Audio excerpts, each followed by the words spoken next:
We begin today the Gemara Daf Yud Gimel Amud Aleph.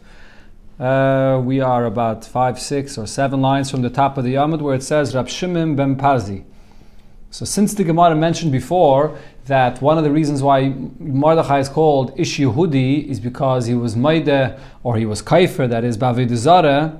So therefore it brings another drasha that talks about a similar subject. Rab Shimon ben Pazi, ki have a pasach b'divrei yomim. When he would begin darshaning divrei yomim omahachi, he said as follows: Kol dvarecha, all your words, echad heim, are one. What this means is sometimes you have in divrei yomim in psukim many different names, and really all those names are talking about one person, as the Gemara will show now in this pasuk here. V'ana yodim l'darshan, and we know how to darshan these psukim. So here's one pasuk where it says V'ishtoi haYehudiya Yolda es Yered. So his wife was Yehudiya, and she gave birth to Yered, Avi Gedur, Ves Chever, Avi Soichai, Ves Yukisiel, Avi Zanuach, Ve'ela b'nei Basya bas Parai. And these are the daughters of Basya bas Parai. Asher lokach Mered, which Mered married her. So the question here is, the beginning of the pasuk and the end of the pasuk are contradicting each other. Amai karela Yehudiya, so why is she called Yehudiya? It says his wife was Yehudiya, and in the end it says that this is Basya. So if she was Basya, so then why are we calling her Yehudiya? Al-Shom shekafra b'Avodah Zarah. This is the daughter of Parai that denied Avodah Zarah. The Chsiv, it says in the pasuk in Parsha Shmais, Vateiret bas Parai lichatz ala Yair. She went down to bathe in the Yair, in the river. So va'amar Rabbi Yochanan, what does this mean? She yarda lirchayitz migilule beis avia. She went down to wash herself off of the Avodah Zarah from her father. So therefore she's called Yehudiya, similar to Mordechai that's called Ish Yehudi. Then it says that Yolda, she gave birth. So she gave birth to the following people that it says here in the pasuk. All the names, the Gemara is going to explain in a moment that all of these names are one. They all refer to Moshe Rabbeinu. So if so, the question is, Yolda, she actually gave birth to them, but V'haravuye Revise, she only raised him. She didn't give birth to Moshe. So what this comes to teach you is, one that raises a Yasim or a Yisayma in his house, the Torah considers it as if you gave birth to this child. Now, the Gemara will explain how all the names in the pasuk are all one. Yered Zeh Moshe, this is a name for Moshe. Yered Sheyarad Lahem LiYisrael Man B'Yamav, because he brought down for Yidden the man in his times. Gedur Shegadar Pitzisein Shel Yisrael, because he fenced the breaches of Yidden. Chever Shechiber Es Yisrael Avim Shebashamayim, he connected the Yidden to their Father in heaven. Soichai Shenasalem Yisrael Kesukkah, he became for Yidden like a sukkah that provides and protects with shade. Yikusiel Shekiva Yisrael Lakel B'Yamav, combination of two words, Yikusiel, that they hoped for Hashem in his days. Zanuach She'ezniach Aveniseim Shel Yisrael, that he caused the Yidden's Avedas to be let go of. Now, besides all these names, it says in the pasuk again a few times, Avi. Why does it say 3 times regarding Moshe Rabbeinu that is referred to as a father? Av b'Teira, he's a father in Teira. Av b'Chachma, a father in wisdom. And Av b'Nevius, and a father in prophecy. And then when the pasuk concludes and says, Ve'elu b'nei Basya, these are the daughters of Basya, or these are the children, that is, but it really refers to Moshe Rabbeinu, that he raised Moshe. So this is Moshe that he raised, Basya. And then it says, Ashelokach Marad. Who married Basya, the daughter of Parai? Marad. Now the question is, V'chi Marad Shmai, is his name Marad? V'halei Kolev Shmai. If you look there further in Divrei Yomim, it says that it's Kolev that married Basya. So why does the pasuk here call him Marad? The answer is, the Eibusha says, Yavoy Kolev, let Kolev come, Shemarad Batzas Meraglim. He rebelled against the idea that the Meraglim had to tell Yidden not to go to Eretz Yisrael. And V'yisa is Bas Parai, Shemar the Begalula Besavia, and let him get married to the daughter of Parai that rebelled against the Avodah Zarah in her father's house. That's why he got the nickname of Marad. Going back to the Megillah, it says, Asher Haglam Yerushalayim, that he went into Galus from Yerushalayim, referring to Mordechai. Amar Rave, so Rave says, Shagala meyatzmai. He went into Galus himself. He wasn't forcibly exiled like the rest of Klal Yisrael, because as Rashi says, it doesn't say in the pasuk Ashahoya mina Goyla Shahagla, so that he went together with the rest of Yidden in Galus. Rather, he went down to Galus on his own, similar to what it says by Yirmiyah when he went on his own to Galus. Then the pasuk says, Vayi Oymenes Hadassah, and he raised Hadassah, which is Esther. Kari lo Hadassah, V'karila Esther. She's called with the name Hadassah, and she's also called Esther. Tanya, so we have a few opinions about this. Rab Meir says Esther Shema. Her name is really Esther. V'lama nikra Shema Hadassah. Why do we also call her Hadassah? Al shem tzadikim shenikru Hadassim. These are the tzadikim that are referred to as Hadassim. And he's standing amongst the Hadassim, referring to the Yidden to tzadikim. Rabbi Yehuda says, no, the reverse. Hadassah Shema. Her name is really Hadassah. V'lama nikras Shema Esther. And why is she called with the name Esther? Because she was hiding her words. She didn't reveal her identity and so on. She didn't say which nation she came from. Third opinion, Rab Nechemya Hadassah Shema. Her name is really Hadassah. V'lama nikras Esther. Why did she get the name of Esther? She got that name because all people in the world called her similar to Estahar, which is the Levana. Estahar is like the lashon of Sira in Aramaic, which is the beauty that she's shining like a Levana.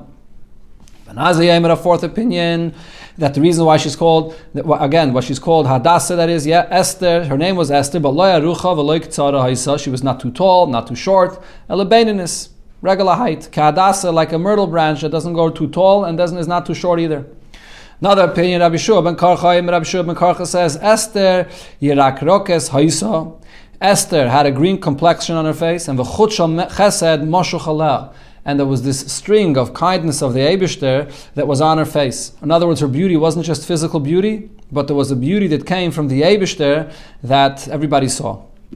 Chassidus, this concept is brought, Esther and Hadassah, the two names, and in Chassidus it says, based on this Gemara here, that the name Hadassah refers to the matzav of Yidden, Klal Yisrael, which are tzaddikim, connected to the Eibishter, Bezman Abayis, and so on, when there's an open connection to Hashem.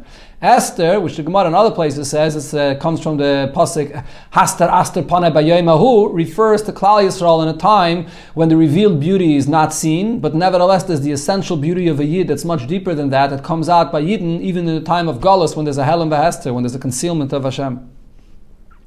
Continuing in the Megillah, Ki ein lo avein, she didn't have a father or mother, and then it says her father and mother died.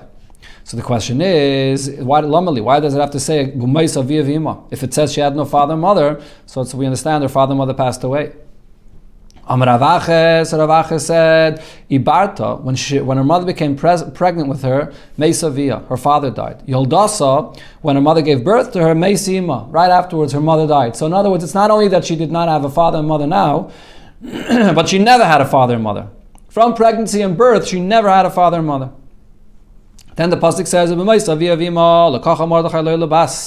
that after her father and mother passed away, Mordechai took her as a daughter. Tana Mishum Rab Meir, so Rab Meir says, Al Tikri Labas, don't read the pasuk that you took her as a daughter, in other words, to raise her, El Labayis, as a house, meaning a wife. We find in another pasuk, and this is Nasan Anavi speaking to David HaMelech after he killed Uriah Chiti and he took his wife Bathsheba away from him. So he gives him a mashal. He says, a poor person has nothing. He has one little lamb that he bought, and it lives, and it grows with him, with his children together. This lamb eats from his bread, and it drinks from his cup, and it lies in his lap, and it's for him like a daughter. That's the pasuk. So the Nasna Navi was telling David HaMelech, you took away his wife from a poor person, why did you take away his wife? This was a mashal, he said. But the Gemara is medayik in the pasuk that it concludes there that it's like a daughter. If she lies in his lap, so that means that she's his daughter. What does that mean? Ella labayis. It means that it was his wife. That's what labas here means. Hanami labayis. So too over here when it says that Mordechai took her as a bas, it really means labayis, he took her as a wife. And then it says when they brought all the girls to be there to go to Achashverosh, so V'esheva Na'ores. So for Esther they had 7 maidens that were taking care of her. Why 7? She would count the days of the week, and like this she would know when Shabbos is. So the pasuk says that they did something for Esther differently than everyone else. What was different? They gave her Yiddish food, which as Rashi says is kosher food. Even though, the Mepharshim point out, even though they didn't know that she's a Yid, but that she knew that she grew up in Mordechai's house. Mordechai said that, I don't know where she came from, I found her in the street, and so they didn't know who she originated from, but they did know she came from Mordechai's house, so they gave her kosher food. Shmuel says, no, the opposite. Shechila kadli the chaziri. They gave her fat pieces of chazer, of non-kosher food. Rabbi Yochanan says, zeroinim. What they fed her is zeroinim, seeds, poppy seeds. Similar we find by Hanani, Mishal, and Azariah. Vayhi meltzen noisa as pas bagam. He came, the waiter came and gave bread called pas bagam, very choshev bread, and v'noisen lahem zeroinim. But he wouldn't give them to eat from the non-kosher food like everybody else, but he would give them to eat poppy seeds, zaroinim. So this is what Esther ate when she came to Achashverosh as well. In order not to eat the non-kosher food, she ate zaroinim. Maybe this is also the source of the minik to have the homen tashim, which originally is the moon tashim, meaning the poppy seeds. And so here we see that there's a special milah of the poppy seeds, that this was like a Jewish food that was eaten when you didn't want to eat not kosher food. So then they would apply on them, and they would give them for 6 months shemen hamor. What is this shemen hamor? My shemen hamor. This is sitches, which I believe is balsam oil. Rav Huna says shemen zayis shalahiv ha'evi shlish. This is the oil of an olive that did not even ripen a third yet. Special quality oil. Tani Rab Yudaime anfiknun. That when it says amfiknun, that's what when it says amfiknun is brought in a Mishnah, and it says that this shouldn't be used for a carbon mincha. So over there, that is shemen zayin shleiv shlish. That's the olive oil that did not ripen a third. So why would they apply this on the skin? Shemesher is a seyer, it makes the hair fall out, and it gives a glow to the skin. Then it says, the girls that would come to Achashverosh, they would come in the evening, and in the morning they would return. Rabbi Yochanan says, Rasha, from the disgrace of this Rasha, as we learned before, that all the girls that came to him, for him to check them out, they had to have relations with him. But we also learn his praise. He wouldn't have relations with them during the day. Then the pasuk says, Esther found grace in everyone's eyes. That's for everyone. Esther appeared to them to be like someone that came from their place in the world, from their nation. She was taken to Achashverosh, al beis malchusai, b'chodesh ha'asiri, in the 10th month, hu chodesh tevis. Why the 10th month? Yerach, this is a month, shenena guf min haguf, where one body gets pleasure from another body because of the cold, so therefore there's warmth, and that's when there's more of a hana, so the Eibusha made it to be in this time, so that she should be taken to Achashverosh. This is something that's quoted in Chassidus as well. There's a long sikha from the Rebbe about this, in Chelik Tezvav. Tevis Sikha, and there the Rebbe explains, Beruchnius as well, when you come to the coldest time of the year in Tevis, when the Ruchnius, you don't feel the warmth of Ruchnius, but nevertheless, the mitzvah that you do in Gashmius, in the lowest, coldest place, that's connected to Guf, which is the essence of the Eibishter above any other revelations. That's a special koyach that's revealed in this time of the year. The king loved as before more than all other women. So at the beginning of the pasuk it says Noshim. And then it says that she had more chen in his eyes more than all the girls. So why does it change the lashon? Here it says psulos. So Rav says bikish litim tam psula tam. He wanted to feel the taste of a psula, relations with a psula, and he felt that. Tam beula tam, and the taste of a beula, he also felt it. So then the king made a big party when he married her. Why did he do this? Why did he make this big mishta? Avad mishta, he made a big party in her honor, and he hoped that she would open her mouth and let him know where she comes from, what her lineage is. She didn't let him know. Doli karga, so in her honor, he took off taxes from the people. She still didn't let him know. Shodar pardishni, and Shodar pardishni, just a moment, which means that he sent presents, gifts to all the ministers in her name, and she still didn't let him know. And then it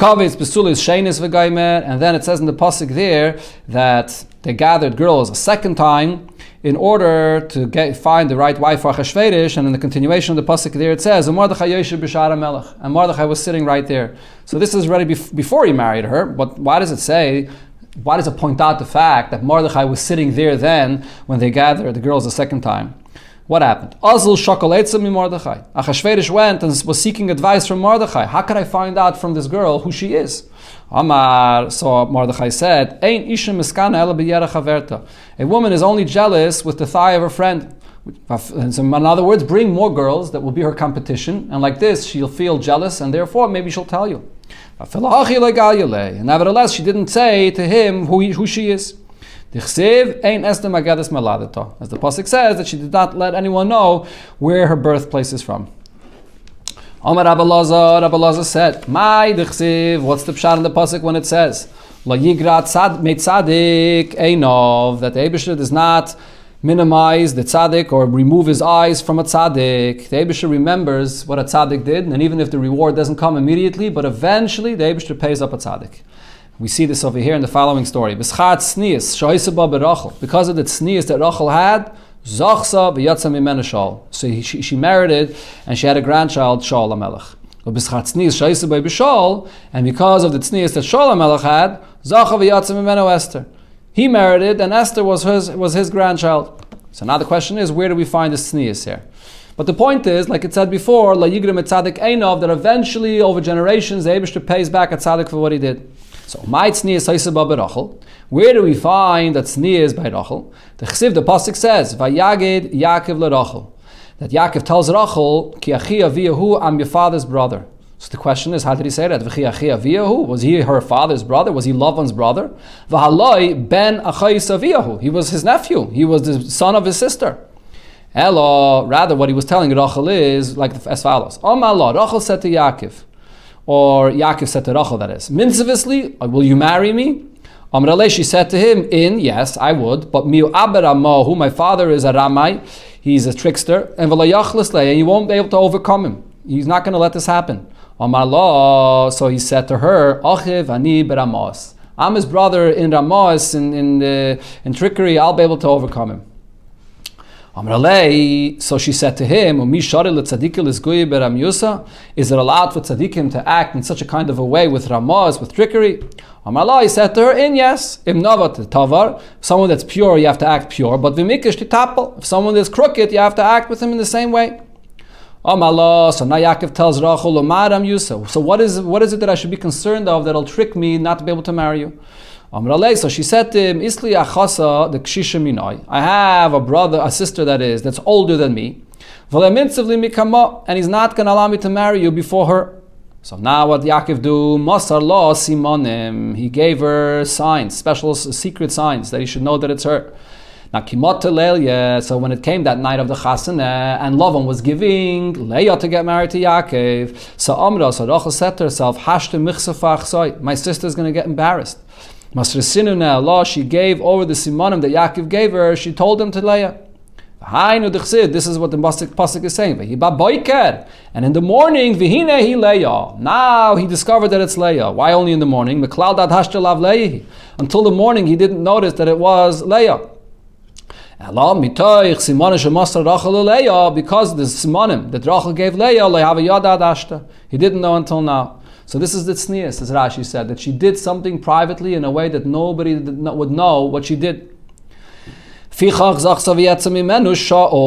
therefore she was yaitze, and Shaul HaMelech came from her. What's the tznius that we find by Shaul?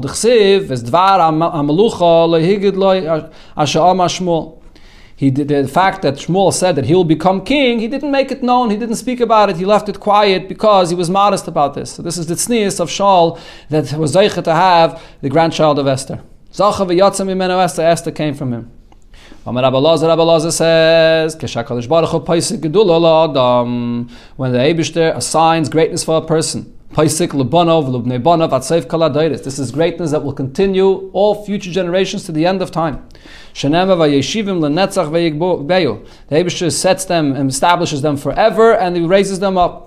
Now, but what happens? It could get interrupted. Why? If a person is haughty, then HaKadosh Baruch Hu mashpiloi. Then the Eibusher will take it away and lower him down. Shenemar, as the pasuk says, the Eibusher ties them up in chains. The Eibusher lowers down a person that's a Baal Gaiva.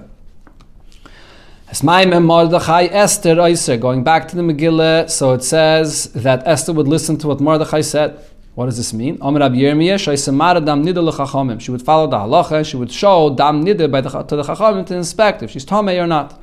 Pasuk says, Ka'asher hoisa ba'omna itay, like she was raised by him. So what does this mean? Amar Rabbe bar Lima.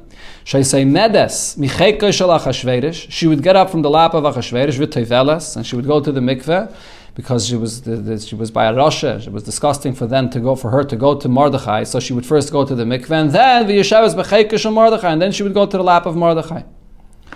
Then the Megillah continues the story that in those days Mordechai was sitting by the gate of the king, and Kotzav Biksan v'Seresh. Biksan and Seresh got angry at Achashverosh. Amar Rab Chiya bar Abba, Amar Rab Yochanan. Hiktzif HaKadosh Baruch Hu Oden al Avodav. We find that the Eibishter made a master angry at his servants, Lasis Ratzon Tzaddik, in order to fulfill the will of a tzaddik. Manu, and where do we find this? Yosef. This is what happened by Yosef. Shenamar. So what happened? Achashverosh got angry at his ministers, at the Sarah Mashkim and the Sarah Ifim, threw them into prison, and they dreamed dreams over there. And Yosef is the one that interpreted their dreams, and then because of this, eventually Yosef was freed. Similar we find over here in the opposite, Avadim, Aladeinayim, the Eibishter makes the servants here, which is Biksan and Seresh, get angry at their master, Lasis Nes Letzadik Umanu Mordechai. To make a nest with the tzaddik, and who is this Mordechai? The chsiv, as the pasuk says, "Vayivoda adavar leMordechai v'goyim," and Mordechai found out about what Biksan and Seresh were planning. Amar Rabbi Yochanan said, "Biksan v'Seresh shnei Tarsiim havu." Biksan and Seresh were two individuals that came from Tarsi. Vayimisaprim b'lashon Tursi, and they were speaking to one another in that language. Vayimrim, and they would say as follows: Miyom shebazu, from the day that this one came, that Esther came. We never saw any sleep in our eyes. Achashverosh is so busy with her, and therefore he's so thirsty, and he has to drink a lot. So they said like this: let's go and throw a poison into his pail, so he should die. And while they were speaking to one another, they didn't know. Mordechai sat in the Lishkas Hagazis from the Sanhedrin, and he knew 70 languages. So one said to the other, but my post and your post, we don't work at the same time. So each one is busy at a different time. So one said back to the other, I will take my post and your post, and then you'll be able to go and do what you have to put the poison in the basket or in the pail. This is what the pasuk says, and they went and researched it, and they found, which is they didn't find the one that's supposed to be by his post there, and this is how the whole thing came out, what their plan was. That it says in the Megillah, after these things. So what is this? After what? So achar mai, after what happened over here? Amar Rava says, only after the Eibishter created a healing before he gives the punishment. Only then did the Eibishter allow Haman to become great. The Eibishter does not ever punish Yidden unless he creates the healing for them first. The Eibishter says, I heal Yidden, and then the pasuk says that it's revealed the sin of Ephraim. So first it says that the Eibishter heals Yidden. When it comes to the nations of the world, it's not this way. The Eibishter punishes them. Only afterwards does the Eibishter create the healing for them. As the pasuk says, first the Eibishter punishes them, and then comes the healing. Then the pasuk says, that Haman did not want to just kill Mordechai alone. First his plan was to kill Mordechai alone, and then it was the nation of Mordechai. Manu, who's the nation of Mordechai? Rabbanon, all the Talmid Chachamim. And in the end, he decided to kill all Yidden. So Tani, we learned in the Braisa, as soon as the Geirel fell out in the month of Adar, so Haman took this as a sign, and he was very happy. Amar, he said, the lottery fell out in the month that Moshe Rabbeinu passed away. It's not a good month for the Yidden. But he did not know that it was the 7th of Adar that Moshe Rabbeinu passed away, but it's also the same day that Moshe Rabbeinu was born. So Rashi here says, since he was born on this day, so kedai haleida shetachaper ala misa. So by Moshe Rabbeinu, the day of his birth will be mechaper on the day of his misa. So there's an arichas gesicha from the Rebbe about this, even though usually it says that on a day when a person is born, we don't know exactly how his life is going to turn out. And adarabah, after the day that a person passes away, then you see that he filled his entire life with Torah and mitzvahs. But by Moshe Rabbeinu, it's the other way around. From the moment he was born, the house was filled with light. Moshe Rabbeinu, his entire life from the first moment to the last moment is without any changes whatsoever. Adarabah, by him, the Yom HaLeida is much more powerful than the Yom HaMisa. Then Haman said, Yeshnoi Am Echad, there's this one nation, and he goes on to explain Achashverosh who the Yidden are. Amar Rava says, Leke de Yoda Lishne Bishika Haman. There's nobody that knows to say Lashon Hara like Haman does. Amalei, Haman says to Achashverosh, Ta Nichlinu. Come, let's destroy Yidden. Amalei, Achashverosh says, but Mistafinu Melekov, the Leilevet be Kedavid Bekamoi. I'm afraid of their God that he shouldn't punish me and do to me like he did to the ones before me. Amalei, so Haman says to Achashverosh, then it says Yeshna Yamechad, you can read it also as Yoshnu. Yoshnu min mitzvahs, they are sleeping and they're not doing mitzvahs. Amalei, so Mordechai, Achashverosh, that it says Ispuhu Rabbanon, but they have the Talmidei Chachamim amongst them. Amalei, Am Echad Hein, they're all one people. They're all in the same situation, they're not fulfilling mitzvahs. Shema Toimar, now maybe you're going to say, that by killing the Yidden, I'm going to make a bald spot in the nation that is going to be a whole area where I'm going to wipe out so many people. So he said, don't worry about that. They're spread out amongst the nation and they won't be noticed. Shema Toimar, now you may say, you have benefit from them. They pay taxes and so on. Mufurid kepredezu. So mufurid means that they're compared to a prede, to a mule. Sheina isapedes. It doesn't give anything. So they're not giving you anything. Maybe there's one country where they're all there together and now I'm going to wipe out that whole country. They're spread out in all of the different countries in your kingdom. What did he mean to say when he said that their laws or their religion is different than all the other nations? They don't eat from us. They don't get married from our daughters. And they don't allow their daughters to marry to us. And also, they don't fulfill the laws of the king.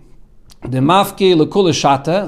spend the entire year, Pehi, which is a Rosh Tevis for Shabbos Hayom, Pesach Hayom, and so on. They always have a Shabbos or a Yom Tiv or something else going on that they don't work.